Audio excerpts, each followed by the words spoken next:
મેળાનું ઉદ્ઘાટન કર્યું। 15થી વધુ મંદિરોની પ્રતિકૃતિનું નિર્માણ કરવામાં આવ્યું તો 27 જાન્યુઆરીએ મહાકુંભમાં અમિત શાહ જશે।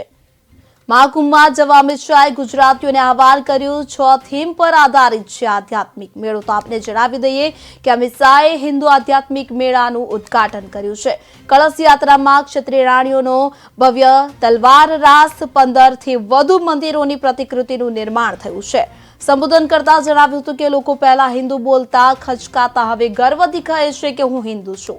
10 વર્ષમાં કેટલાય વર્ષોથી પેન્ડિંગ પડેલા આપણી આઈડિયોલોજી વિચારધારાને કારણે પૂરા કરવાનું કામ આ સરકારે કર્યું છે કે જ્યારે ભારતમાં કોઈને પોતાની જાતનો પરિચય આપવો હોય તો દિલ્હીમાં હું હિન્દુ છું અથવા તો હિન્દુ બોલવું એ મનમાં હોય તો પણ મનમાં રાખતા હતા અને જીભ સુધી નહોતું આવતું। હવે ગર્વથી કહી શકીએ છીએ।